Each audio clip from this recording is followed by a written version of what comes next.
Le Maghreb attaque Kais Saïd et accuse l'Algérie. Tension après l'échec du sommet TICAD 9. Assalamu alaikum wa rahmatullah wa barakatuh. Bienvenue sur cette chaîne où chaque vidéo est bien plus qu'une simple information. C'est une ouverture sur la vérité, une plongée dans l'histoire, la géopolitique et la mémoire des peuples. Ici, nous cherchons à comprendre ce que beaucoup préfèrent taire, à analyser avec lucidité ce que d'autres simplifient, et à poser les questions que chacun devrait se poser sur l'avenir de notre monde. Dans un temps où la confusion règne, où les médias répètent souvent les mêmes récits, cette chaîne se veut une voix différente, une voix de réflexion, de profondeur et de clarté.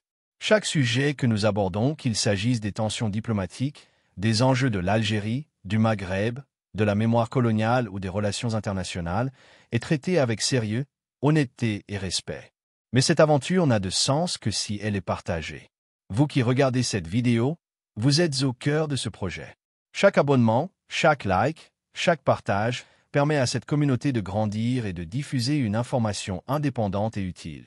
Plus nous serons nombreux, plus cette chaîne pourra donner de la force à ceux qui veulent comprendre au lieu de subir, réfléchir au lieu de se contenter d'écouter. Alors si vous voulez rejoindre une communauté qui place la vérité, la connaissance et la réflexion au centre, abonnez-vous dès maintenant, appuyez sur le bouton j'aime et partagez cette vidéo autour de vous. Ensemble, construisons un espace de savoir et de conscience pour que chaque voix compte et que chaque vérité éclaire notre avenir. Que Allah nous guide tous vers la sagesse et la justice. Le sommet de la TICAD 9, censé être une rencontre économique et diplomatique dédiée au partenariat entre le Japon et l'Afrique, s'est transformé en une scène de tensions inattendues qui ont secoué le Maghreb. Alors que Tunis espérait accueillir un événement symbolique de coopération, ce rendez-vous international est devenu le théâtre d'accusations directes, de manœuvres politiques et de fractures régionales mises en pleine lumière. Derrière les discours officiels et les poignées de main, une réalité plus brutale s'est imposée. Le sommet a révélé, une fois de plus, l'ampleur de la méfiance et de la rivalité entre les pays voisins. C'est dans ce contexte que Kais Saïd, président tunisien, s'est retrouvé la cible d'attaques verbales émanant du Maghreb marocain. Ses choix, ses discours et surtout sa gestion des délégations invitées ont provoqué la colère de Rabat, qui a vu une remise en cause de ses positions diplomatiques. Mais les tensions ne se sont pas arrêtées là. Dans la foulée, l'Algérie a été accusée d'interférer et de viser directement le trône, ainsi que les services de renseignement marocains, des accusations lourdes de sens qui dépassent le simple cadre diplomatique pour toucher à la souveraineté et à la stabilité, même du royaume. Le sommet, au lieu de marquer un rapprochement entre l'Afrique et ses partenaires asiatiques, a donc mis en évidence un tout autre enjeu, la fragilité du Maghreb face à ses divisions internes. Les spectateurs de la scène internationale n'ont pas seulement vu des chefs d'État réunis autour de projets économiques, ils ont assisté à un affrontement politique aux répercussions profondes. Dans cette vidéo, nous allons plonger derrière les apparences.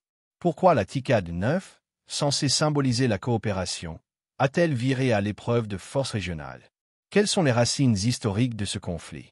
Comment expliquer les attaques du Maghreb contre Kais Saïd et les accusations portées contre l'Algérie? Enfin, quelles conséquences ces tensions auront-elles sur l'équilibre du Maghreb et son avenir diplomatique? Préparez-vous à découvrir les dessous d'un épisode qui illustre, mieux que tout autre, la fragilité des alliances et l'intensité des rivalités dans la région. Contexte historique du TICAD et des relations maghrébines. Pour comprendre la portée de la polémique née lors du sommet TICAD 9, il faut revenir à l'origine de ce rendez-vous.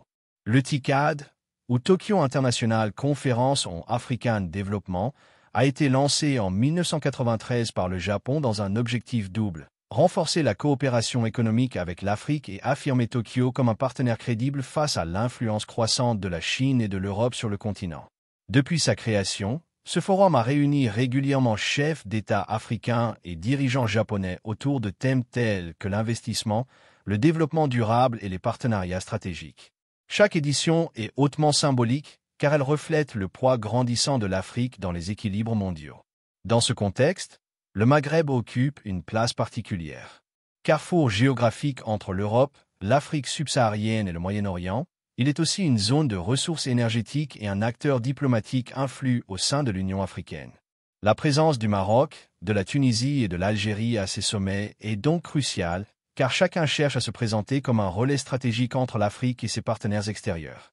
Mais loin d'être unis, ces pays entretiennent entre eux des rivalités anciennes qui transforment chaque forum international en un champ de bataille diplomatique.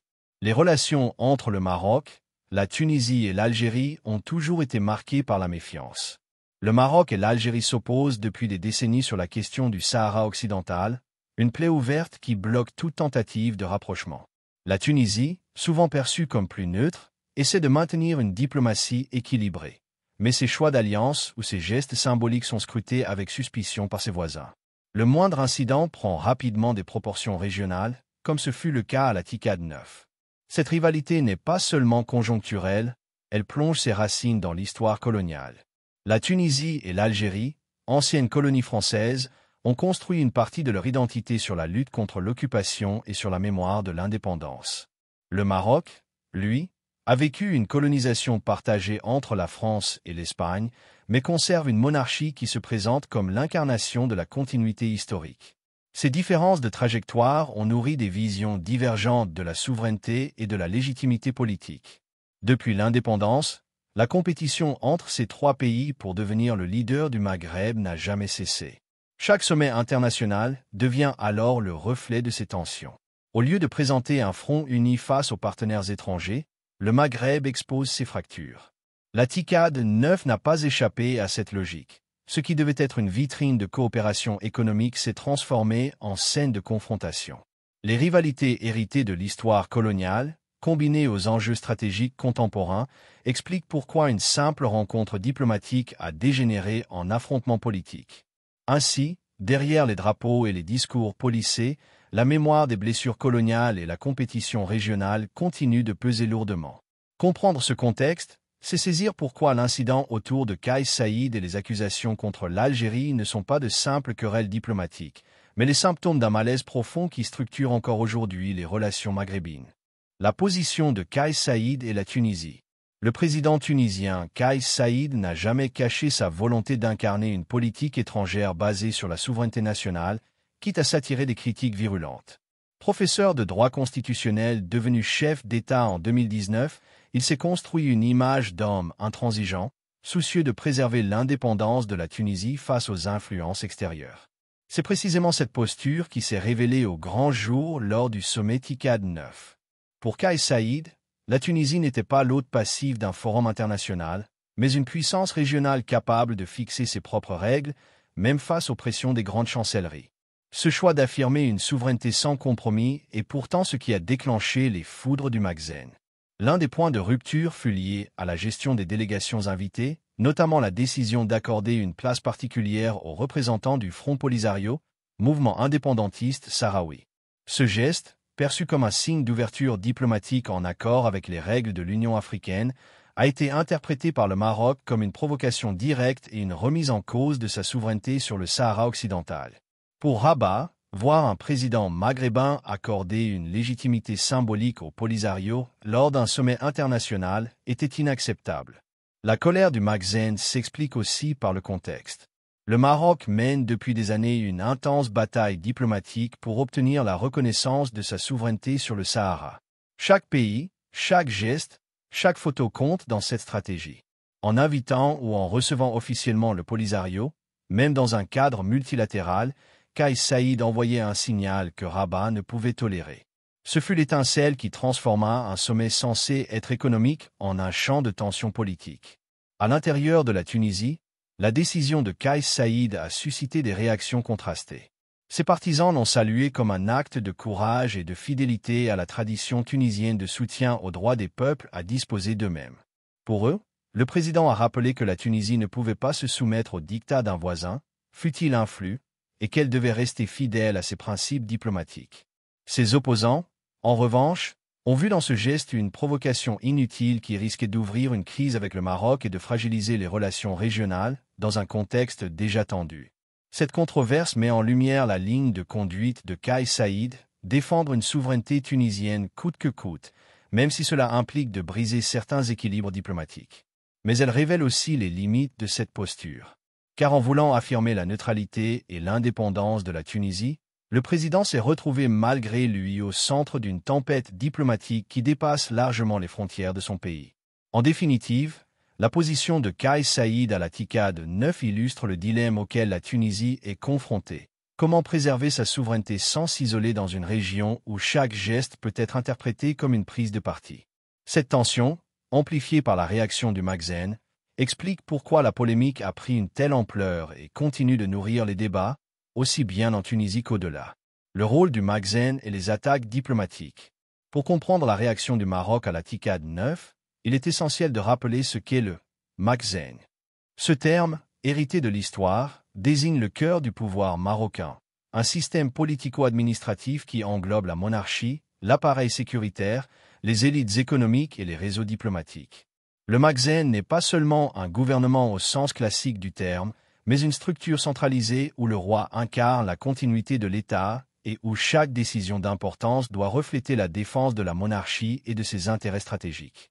Dans ce cadre, toute remise en cause, directe ou symbolique, du rôle du roi ou de la souveraineté marocaine est immédiatement perçue comme une attaque frontale. C'est pourquoi la présence et la reconnaissance implicite du Front Polisario à la TICAD 9 ont provoqué une riposte immédiate. Les attaques contre Kais Saïed se sont déployées sur plusieurs fronts. D'abord dans le langage diplomatique, communiqués officiels accusant le président tunisien de s'être aligné sur les positions de l'Algérie, considéré par Rabat comme le principal soutien du Polisario. Ensuite dans le langage médiatique, une avalanche d'articles, d'éditoriaux et de débats relayés par la presse marocaine, présentant Kais Saïed comme un dirigeant ayant trahi les principes de neutralité et entraîné son pays dans une crise inutile. Le ton employé n'était pas seulement critique, mais parfois accusatoire, visant à isoler politiquement le président tunisien. Cette stratégie s'inscrit dans une logique bien rodée du Maghreb, utiliser simultanément la diplomatie classique et la communication médiatique pour imposer son récit. Sur la scène internationale, le Maroc cherche à apparaître comme une puissance stable, alliée de l'Occident et moteur du développement africain. Mais face à ses voisins, il adopte un ton beaucoup plus dur, n'hésitant pas à mobiliser ses réseaux diplomatiques pour sanctionner symboliquement ceux qui s'opposent à ses intérêts, notamment sur le Sahara occidental. Dans le cas de Kais Saïed, il ne s'agissait pas seulement de dénoncer un geste, mais de montrer à l'ensemble du Maghreb qu'aucune ambiguïté ne serait tolérée sur ce dossier. Ce n'était pas la première fois que le Maghreb recourait à une telle stratégie. Par le passé, des tensions similaires ont éclaté avec l'Algérie, lorsque Rabat a accusé Alger d'armer et de financer le Polisario. Plus récemment, le Maroc a eu des différends diplomatiques avec l'Espagne, après l'accueil en 2021 de Brahim Ghali, chef du Polisario, pour des soins médicaux. La réaction marocaine fut immédiate, rappel de l'ambassadeur, pression médiatique et ouverture de la frontière migratoire à Ceuta, plongeant l'Espagne dans une crise humanitaire soudaine. Ces exemples montrent que le Maghreb utilise la diplomatie offensive comme un instrument pour défendre ses positions, quitte à provoquer des secousses internationales. Ainsi, l'attaque contre Kais Saïed n'est pas un simple incident isolé. Elle s'inscrit dans une stratégie globale. Rappeler à tous les acteurs que la question du Sahara occidental est une ligne rouge et que le Maroc n'hésitera pas à réagir avec vigueur face à toute remise en cause, même symbolique. Mais cette posture ferme, en cherchant à imposer le silence à ses voisins, contribue aussi à entretenir un climat de méfiance et de confrontation dans une région où la coopération semble plus que jamais compromise. Les accusations contre l'Algérie. Dans la tempête diplomatique déclenchée à la TICAD 9, l'Algérie s'est rapidement retrouvée au centre des attaques marocaines. Les accusations venues du Maghreb étaient graves, lourdes de sens et formulées dans un vocabulaire qui dépassait largement le simple cadre diplomatique. Selon Rabat, Alger chercherait non seulement à affaiblir le Maroc sur la scène internationale, mais aussi à viser le trône et à cibler les services de renseignement. Autrement dit, l'Algérie ne se contenterait pas de soutenir le Front Polisario. Elles affaiblissent l'attractivité de la région, détournent l'attention des partenaires étrangers et alimentent une image d'instabilité chronique. Le risque d'escalade diplomatique est bien réel. La réaction virulente du Maghreb contre Kais Saïed, doublée des accusations graves contre l'Algérie, a créé une atmosphère de méfiance généralisée. Dans une région où les frontières sont déjà fermées entre Alger et Rabat, où les relations sont fragiles entre Tunis et ses deux voisins, chaque incident supplémentaire peut devenir une marche vers un isolement réciproque. À défaut de dialogue, le Maghreb s'installe dans une logique de confrontation durable. Pourtant, il existe encore une possibilité de réconciliation. L'histoire montre que les crises les plus intenses peuvent parfois déboucher sur des ouvertures inattendues. Si la Tunisie parvient à jouer un rôle de médiateur, si des acteurs régionaux ou internationaux favorisent le dialogue, le Maghreb pourrait encore retrouver une dynamique d'unité. Mais pour cela, il faudrait un courage politique immense, celui d'accepter de mettre de côté les querelles symboliques pour privilégier les intérêts économiques et sociaux des peuples. La question reste entière. Le Maghreb choisira-t-il de rester prisonnier de ses blessures et de ses rivalités, ou saura-t-il transformer ses divisions en une force collective? L'affaire de la TICAD 9 laisse planer un doute sérieux, mais elle rappelle aussi l'urgence de penser l'avenir autrement. Le sommet de la TICAD 9 restera dans les mémoires non pas pour les avancées économiques promises, mais pour les tensions qu'il a mises en lumière. Au lieu de s'unir autour d'un projet commun de coopération internationale, le Maghreb a une fois de plus exposé ses fractures. Attaque du Maghreb contre Kais Saïd, accusations graves contre l'Algérie, climat de méfiance généralisé. Ce qui aurait pu être une vitrine de modernité et de diplomatie s'est transformé en une scène de discorde, révélant la fragilité des relations entre Rabat, Alger et Tunis. Une question existentielle s'impose alors. Le Maghreb est-il condamné à rester prisonnier de ses divisions, incapable de dépasser les blessures du passé et les querelles de souveraineté, alors que le monde avance vers des blocs régionaux plus intégrés et plus puissants? L'Europe, l'Asie et même d'autres parties de l'Afrique renforcent leurs alliances, tandis que le Maghreb, pourtant doté d'atouts immenses, continue de se déchirer. Et si, au fond, la vraie faiblesse du Maghreb n'était pas dans ses ennemis extérieurs, ni dans les influences étrangères, mais bien dans ses divisions internes, tant que celles-ci primeront sur l'intérêt collectif, chaque sommet, chaque opportunité, risque de devenir une nouvelle scène de confrontation plutôt qu'un tremplin vers l'avenir. Frères et sœurs, chers auditeurs, si vous êtes arrivés jusqu'ici, c'est que ce sujet vous a interpellé. Ensemble, nous avons vu à quel point comprendre les véritables enjeux de notre monde est essentiel. Mais la réflexion ne doit pas s'arrêter à cette vidéo. Elle doit continuer, grandir et s'élargir à tous ceux qui cherchent la vérité. C'est pour cela que votre rôle est important. En vous abonnant à cette chaîne, en likant cette vidéo et en la partageant autour de vous, vous devenez vous aussi des acteurs de ce travail. Vous permettez à ce message d'aller plus loin, de toucher plus de cœurs et d'éveiller plus de conscience. Ce n'est pas seulement soutenir une chaîne YouTube, c'est participer à une mission collective, celle d'apporter clarté, réflexion et vérité dans un monde où la confusion domine. Ne laissez pas cette analyse s'éteindre ici. Aidez-la à circuler, à franchir des frontières, pour qu'ensemble, nous bâtissions une communauté forte, consciente et éclairée. Chaque geste compte. Un clic, un partage, un mot autour de vous, c'est une lumière de plus dans l'obscurité.